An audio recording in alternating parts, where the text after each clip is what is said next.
doing that. All right. We're ready. Okay. All right. I think it's about a 5 or 6 We're live. second. Okay. Ladies, welcome. We're so glad that you're here. Hopefully, you kind of hung on with us for a little bit. We are live. Coach Diana and I, we've had a little StreamYard difficulty this morning, and that's okay. We've done our best and we stuck with it and we are here. And so we'd love to see if anybody has kind of hung on with us or maybe hopefully are joining with us today as we really talk about, moving forward when change isn't happening.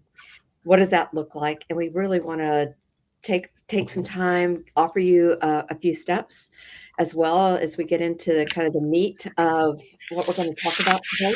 But first of all, we just would love to see if anybody possibly, because Diane and I are going to keep talking, but part of our setup today was to kind of see if there was any interaction. And so we'd love to see if anybody's on, if they would, kind of let us know in the chat that we're here.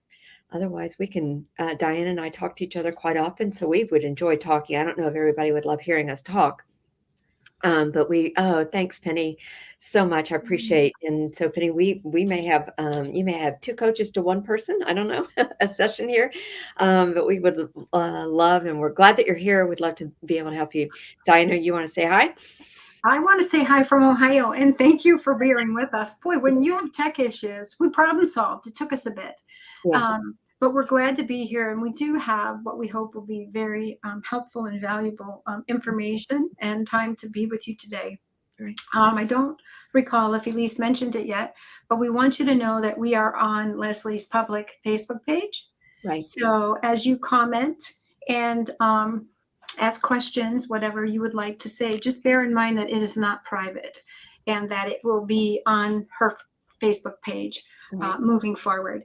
So if you have some delicate things that you want to say or ask, you may want to disguise it as a friend or someone that you know, just to protect your privacy, because that's our concern as well. Mm-hmm. Hi, Nebraska. Is it Sherry? Thank you so much for letting us know. So really, we're talking today about moving forward. And sometimes when I hear these topics and I take a look at it, when I begin to study and think about it, I really always sometimes really are checking out the words that are in the, like, what are we asking? What are we exploring? And so one of the things I want to kind of step into is moving forward. And really, Penny, Sherry, if there's others on there, we really invite you to kind of interact with us. What would be, what does moving forward look like for you? What is that because we use that expression pretty easily? I just want to be moving forward. What does that even look like for you? And I think that moving forward, just to kind of get our juices going, can mean a lot of things to a lot of people. For some of you, it can mean freedom. You would be like, oh, great, we're moving forward. This is what I'm going to do now that I'm moving forward. Maybe I've admitted there's not going to be change. What do I need to do? Right. And so moving forward could be freedom. Moving forward could feel very scary. It could mean if I move forward, that may mean divorce. If I move forward, that may mean separation. If I move forward, that may mean poverty, that I'm not going to have the resources that I once had. May mean that I'm out of insurance, right? So it can go both directions. But I want to really kind of talk about this. When change hasn't happened and we're contemplating, maybe we feel stuck. Maybe we can't even think about moving forward. So that's why I wanted to get it, kind of shake it loose just a little bit for us this morning. What does moving forward mean? Penny, Sherry, let us kind of hear from you. Oh, Sherry rhymes Marie. So Cherie, thank you. That was helpful. I appreciate that. Why don't you ladies kind of weigh in here just a minute? Penny, what would it mean? Making a decision. Hold on. Oh, we got somebody's voice going. So making a decision and not staying in limbo. Yes, this vacillation back and forth. We actually have momentum. We're moving forward. We're going, right? We're not stepping back. We're not going back to the same pattern over and over again. We're going to do something different this time, right? How about you, Cherie? What would moving forward look like for you? Love to hear that. Diana, some thoughts from you about moving forward. as you kind of think about that? Um, Me? Yeah. Well, I think I think we're having some technical issues. I'm getting a notice that we're not live on Facebook, which is what I was Oh, trying to problem solve. So we'll see okay. what's going on here. But I Okay. want to say to you ladies that what we're really saying is that when we're this topic that we have today is really about, for those of you that have done everything you can think to do, Right. and you've tried everything you can think. You've done counseling, you've done coaching, you've done consulting, you've asked for change in the nicest ways, in some of the worst ways. Yeah. You've laid it out, you've spelled it out. And so what we're talking about is you've really exhausted all your resources. And so this is really the specific topic that we're talking about today. In truth, there's no possibility of change. And it's been demonstrated over and over and over again. But I want to say that in truth, there is still a possibility of change, for a possibility for growth and change within you. Right. And even in the midst of a union that isn't functioning well. Right.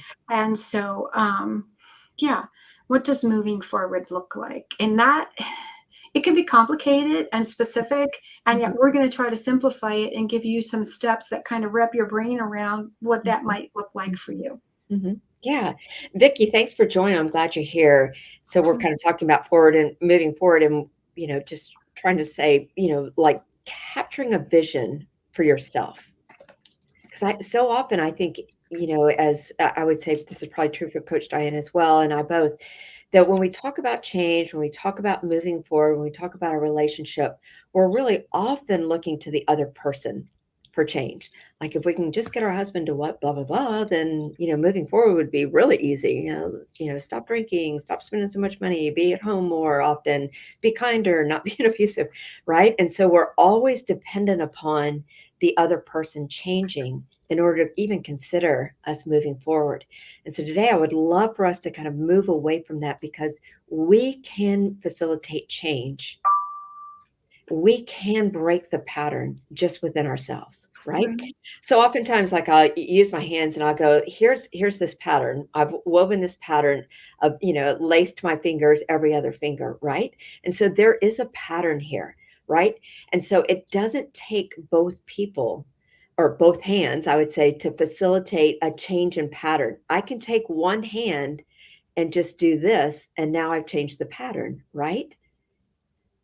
And so I did it with this one hand. And so I want you to really think about opening up the thought and the prospect of you facilitating change within yourself, which will change the pattern. Now, there isn't like it's going to change the pattern for good. There isn't a promise of that, but it is going to change the pattern. I can't stay doing the same thing I'm doing. He keeps doing the same thing he's doing. And thinking change is going to happen. It's not going to happen, right? But so often we're stuck on if he would change, right? And I would think on some level that if that happened, there would be good change, right? You're seeing some level of destructiveness, some behavior that's not healthy in any way, and if that stopped or if it looked different, we really could move forward. And so today we're really talking about, as Diana was saying earlier, when we've exhausted all possibilities, we've done this, we've done that, we've done this, we've done that, right? So what will moving forward look like? And so anybody else? So we had Pity, we had Cherie, and now we have Vicky joining us. And Vicky, we'd love for you to weigh in and think about just kind of from your perspective. If you thought about taking that first step towards moving forward away from the pattern that you've always been in, what might you do?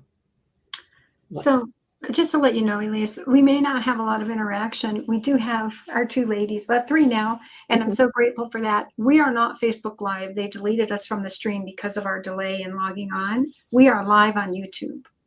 And so our tech team is trying to help us figure out, she's adding the link so our ladies can get to us and that.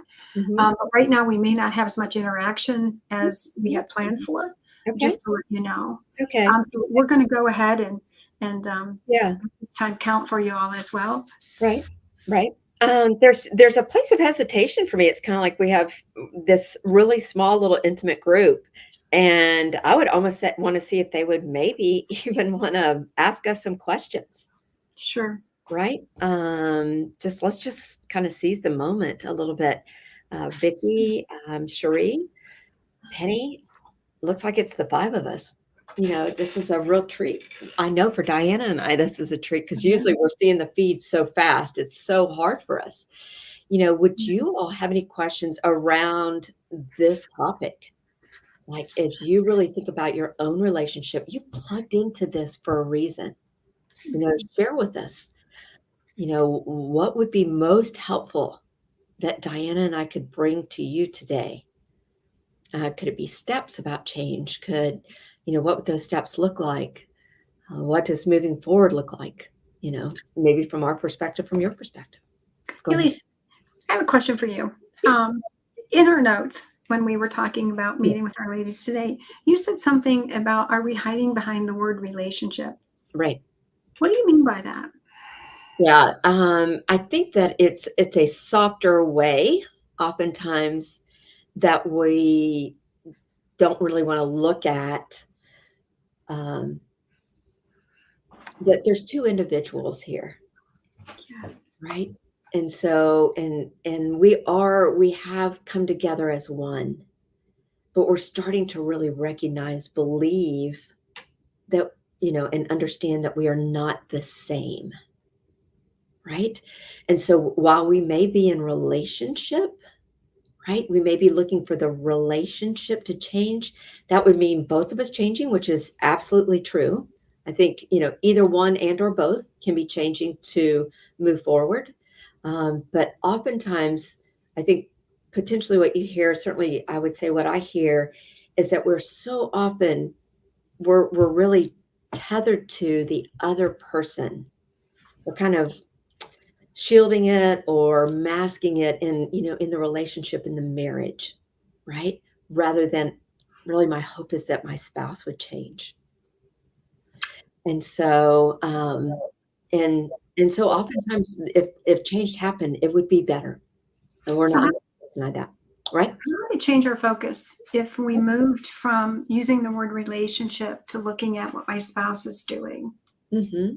How would that change how I move forward or become unstuck? Mm-hmm. Mm-hmm. So if I stop, well, unless I think Leslie talks about, that's a great question, Diana. I think Leslie talks about this so often, is when we think about, like we feel like our spouse has this problem. He's a big spender, or, he gets really angry when things aren't just so, or, just this myriad of things. And so we feel like we have this problem.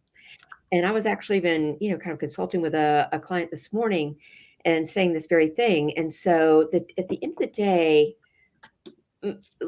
I think this is an easy one, although it falls under the heading of addiction. But let's say your spouse has a drinking problem, right? And we say, hey, we've got to change the relationship. We've got to, our relationship just has to get better. It can't keep doing this, and so it invariably will kind of try to address the problem, which is the drinking oftentimes, right? And so we go into marriage counseling, we need counseling, marriage counseling. And so the marriage counselor begins to really kind of address the relationship when we're not addressing the issue. And unfortunately, the issue is attached to this one person, the spouse, right?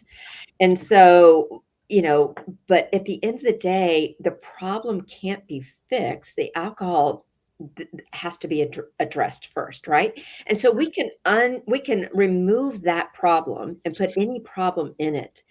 Is it an individual problem, or is it really a relationship problem? Now, oftentimes, most often, the problem is affecting the relationship, right? Yeah.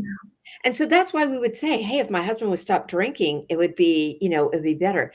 But drinking isn't your problem. Your problem is that you have a spouse with a drinking problem. Now, how do I move forward? How do I change? How do I address my problem when I have a spouse that's drinking? Because drinking isn't my problem. Drinking's wreaking havoc on the relationship, but one or the other spouse. I was just talking to a couple yesterday, or actually, a client yesterday who happened to be a male client, and the opposite is true. We don't see that as often, but drinking was the problem. I said, we know what we need to do with her, but what do we do for you? Absolutely. That's your problem. And so that's when we kind of hide it behind relationship. Is it wreaking havoc on relationship? Absolutely. But it's not a relationship problem. It's, the spouse's problem, but you still have a problem with his problem. Please address your problem. How do you move forward with that problem? Right?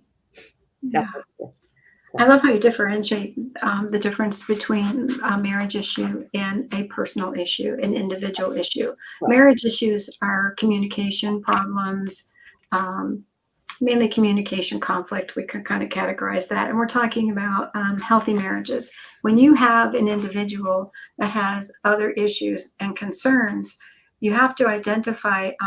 Well, we'll go into our steps when it just you want to do that? Yeah. Okay. All right.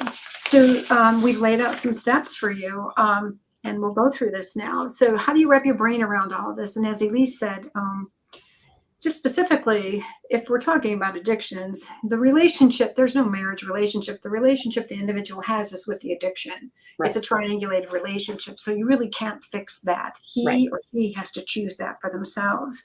But the first step toward moving forward is, and if when your spouse isn't changing, is acceptance.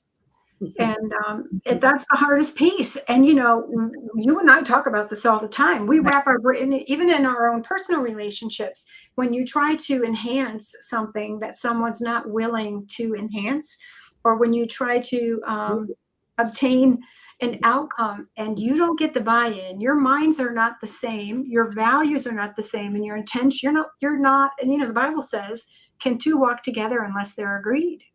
Mhm. And if you're sharing a different value system and you're choosing different priorities, it's this. Right. There is no this. Right. And so will I accept that individual's ability to choose what they will? God does. Right. God never forces his will on us. And yet we think we can try, through talking, through pleading, through demanding change to get someone to be different in their interaction with us or in other ways. Right. And so my thought with that is one thing that I think is helpful, a step that I would physically ask my clients to do is to notice his behavior, pay attention to what he's choosing. Sometimes we're just so focused on it being different Right. that we're just not noticing he's voting. He's voting with what he moves toward. He's voting with his no.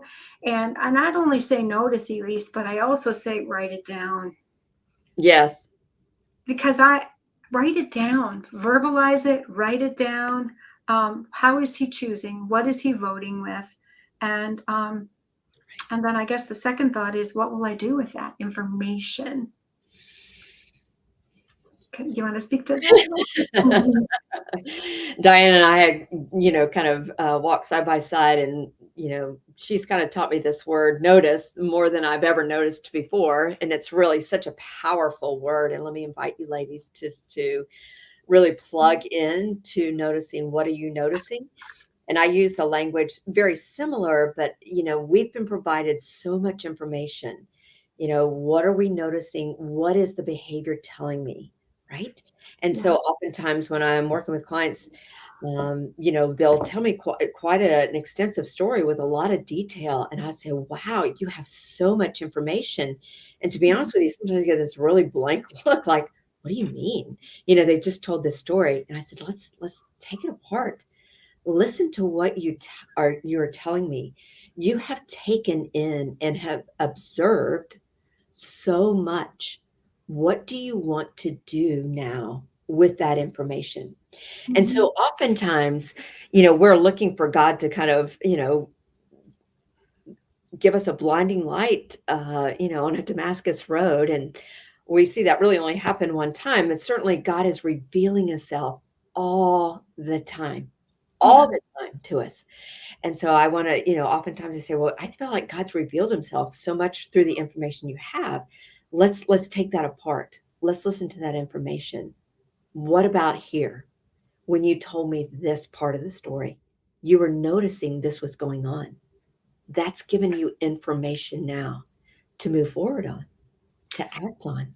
Yeah. So Vicky's saying in the chat, she's noticing that her husband has no desire to address the root issues. That's really significant. He doesn't want to address the issues. I can't force that. I can notice that he's not wanting to do that. And then our second point, Elise, what's the second point? I don't have my glasses on. Okay. Yeah. Notice. Yeah. Notice how's that affecting you? Yeah. The fact that he won't. So I'm going to accept that he's not, whatever it is. How is it affecting me? And the questions I like to ask are, how is it affecting me? And so I'm asking myself spiritually, emotionally, and physically. Right. How is it affecting me? Noticing that.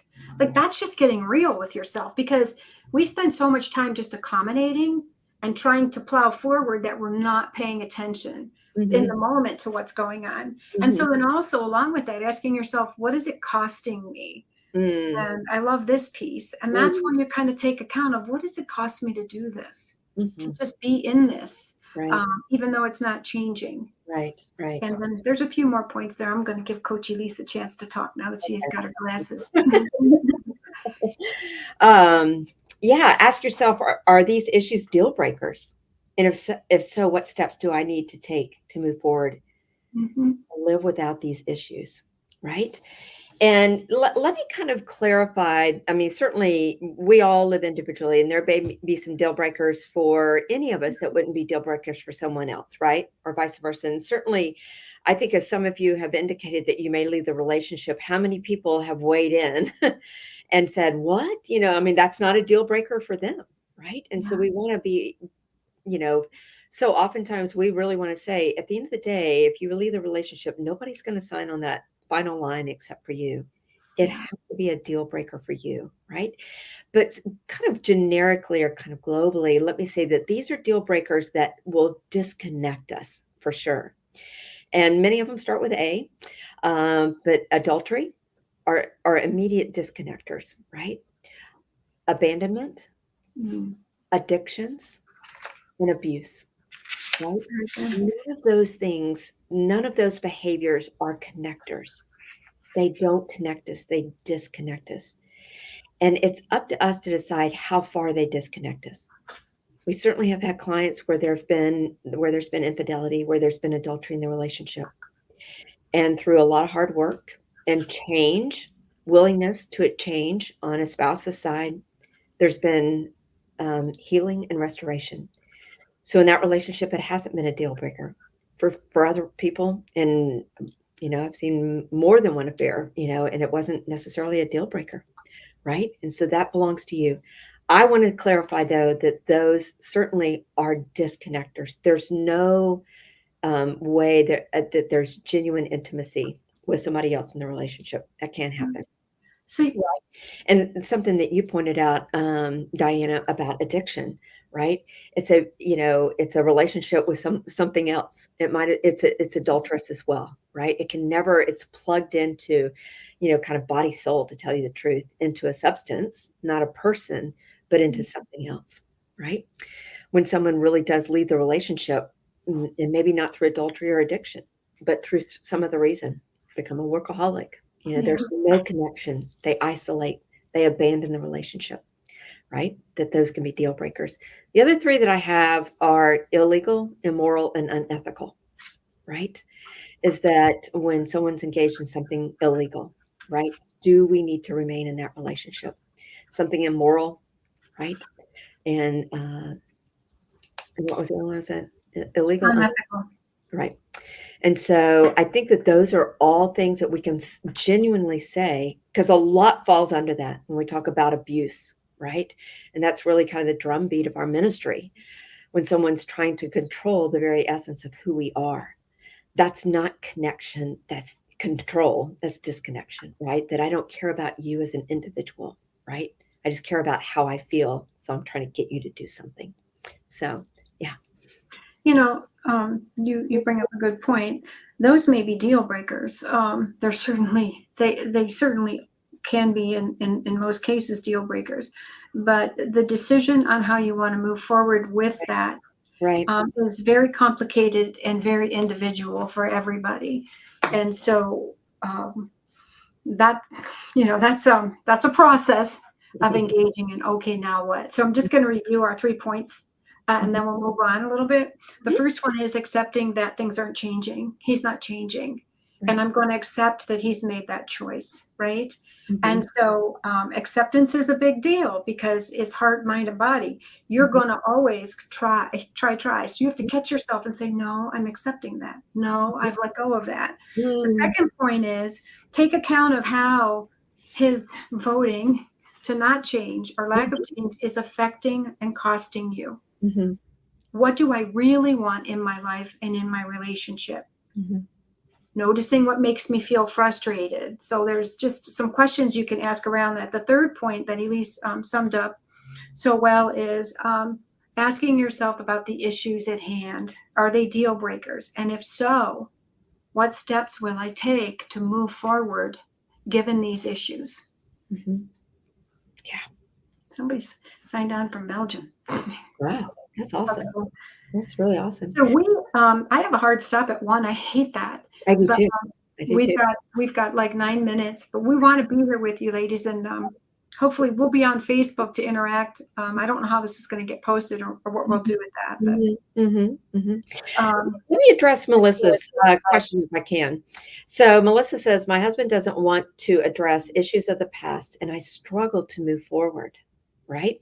So, and basically, rightfully so, like we don't know if we don't want to talk about injury that's happened in the past, we don't know if it's going to show up in the future or not. Right. And so now you're kind of on thin ice, so to speak. You're not able to really be safe in the relationship. If you're not willing to talk about those, if I don't know how you've addressed them, if I don't know what you're doing about them now, right? Certainly we can not talk about them and sweep them under the rug, but I almost kind of want to say we don't have this tight connection. We can get close maybe, but intimacy has been broken in a way, either, trust, some level of connection where I can rest and know that you are safe has been broken, right? And so what would moving forward, in a sense, look like with that information? Because we can't change that. So I've got to accept that he's not willing to do that. So what does that mean for me now? Right. And I think that there's a place where, and I saw this addressed in another, broadcast, where there's a place of grieving that we may not be able to have the level of connection and intimacy that was there because we're not going to address harms. Like, and Leslie's used this expression before, this little, example of someone emptied your bank account and they weren't really willing to talk about what they did with the money or, how they were going to not do that again. How quickly would you get in a banking relationship with them? I mean, you would do that, I hope, with extreme caution and certainly, if at all, if you may say, hey, I might join you in a banking relationship when I see your accounts back up to here, when I understand that you're not going to empty it again, when I can trust you again, right? Otherwise, we have to operate in that truth and reality. And that really is so often the drumbeat of our ministry is what is the truth that you're experiencing now? And if the truth is he doesn't want to address what has been harmful, how he hurt you, right? Or what got broken or fractured in the relationship, there's really no safety moving forward. And what will you do with that? Right? You've got she's got a lot of information. So, are there any other questions? Let me see. Well, we've got 2 more steps here. Okay. I'm so sorry. So 2 to 4. And I think what Elise is speaking about, and what we're really talking about today is the question is, how do I move forward? How do I get unstuck? You stop trying to fix the relationship. You start thinking about what you need. Mhm. And we talked about this last night, you and I. Mhm. And one of the points that we really want to make clear is this isn't about self. This isn't about this worldly concept of I'm first. It's Mhm. really when we're asking what we need as believers, what we're asking is for God to guide us. We're asking for the Lord to revitalize our heart, our mind, and our soul, and to give us that perspective on who He's called us to be. Mhm. We are now shifting our focus from this that's not working out here to the Lord front and center, and really relying on Him to give us perspective. Mhm. And Mhm. um, and along with some of the questions you might ask of yourself, along with the Holy Spirit's guidance, is to what behavior and responses can I make that can change this dance for me? I'm no longer trying to change the relationship. I'm trying to change this for me. Mhm. And that takes practice, Mhm. right? Much of which we do as we're doing our coaching is we're helping people to see what that looks like moving forward. It's Mhm. sometimes it's not clear and you don't know what you don't know, but you get to ask the question, what is working for me? Mhm. How am I living out, you know, my life the way that I want to live out my life, given the parameters that I have, right? Right. Right. Um, he may he may come along as you're making changes, and but that's not your focus. Like for me, I eat very differently than my spouse does. Mhm. We When we shop, we buy different things. I don't tell him. I no longer tell him these things are not good for him. Right? That's me accepting he's going to make those choices and do what he wants with his food. It's a Mhm. simple concept, but it relates. Mhm. Absolutely. And, I've noticed there is a subtle form of influence. He stopped Mhm. eating certain things. I mean, he stopped drinking milk. I could convince him till the cows come home that milk wasn't good for him and with his No history, pun intended. Right. right? No, but guess what? Guess who drinks almond milk now? But we just don't want to, I don't want to focus on that. That's not my goal, is to Right. change him. But my goal is to do what's right for me Right. according to my values and what God is showing me. Right. Right? And the question that might be helpful to ask is, even in the suffering, what is Mhm. God teaching me? Yeah. How am I being conformed? What is the change? Maybe for you it's patience, forbearance. Maybe I'm learning how to love well because I don't know about you, but I could be a sergeant when I'm asking for something. You know what I mean? So maybe I'm learning how to ask more softly or walk softly, not Mhm. firmly Mhm. in my own boundaries. But Mhm. regardless, change will occur as Mhm. you dig in and start listening to what God is showing you. Yeah. I love that, Diana. That's so sweet. And I love that you said right at the end, about firmly but not harshly, right?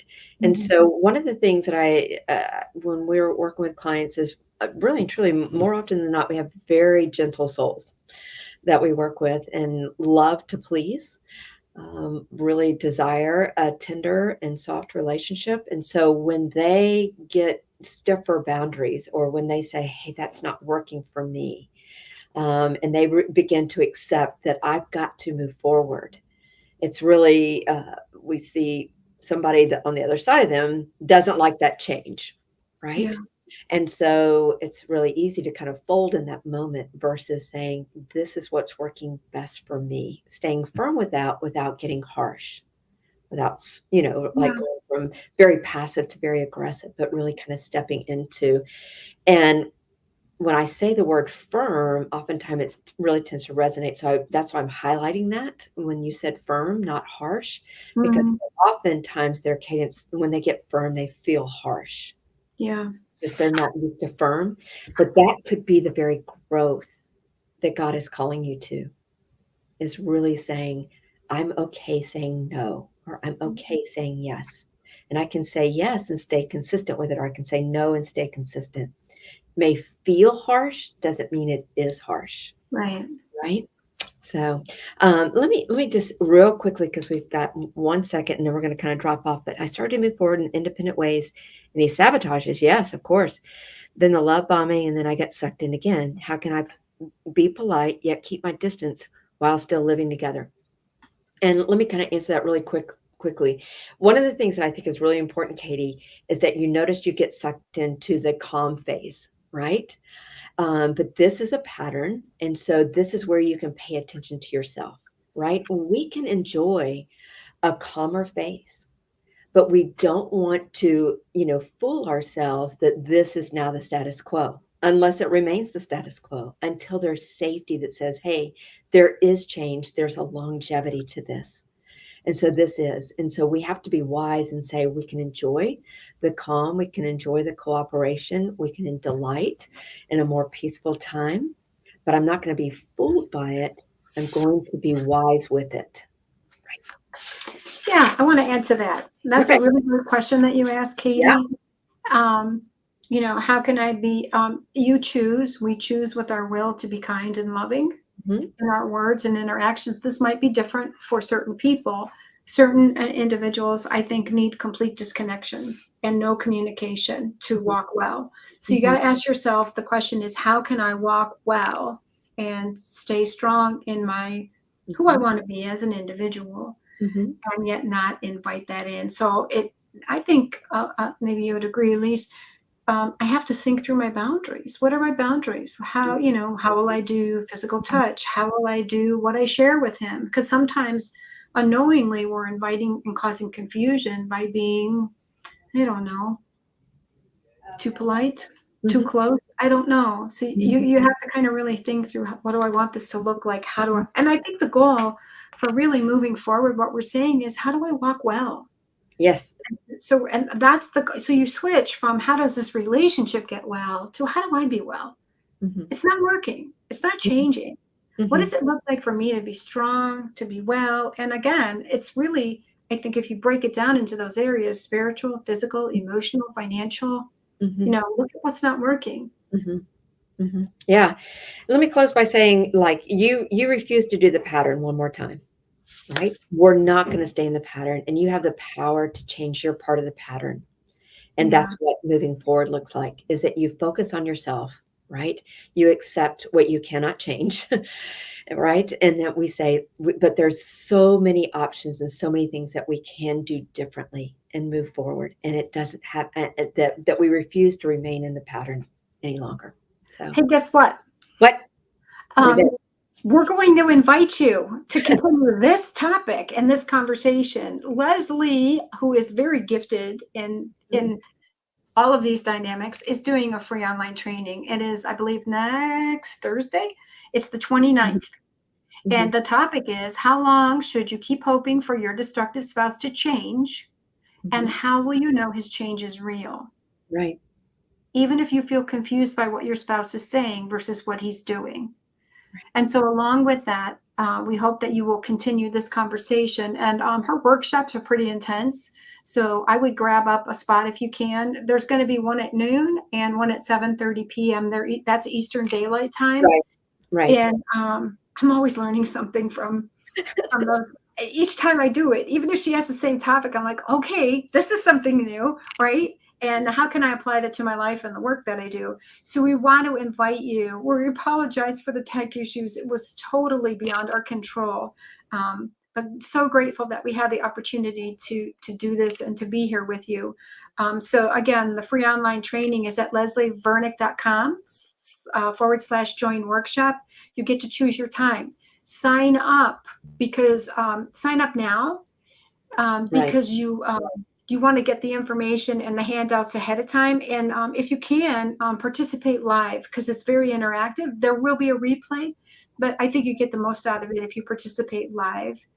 Right. And so I'm grateful to my friend Elise here on all her wisdom. I still learn from her. And hopefully we've given you some things to talk about. Should we summarize our steps, or should we just say goodbye? I think we can sign off. Yeah. Okay.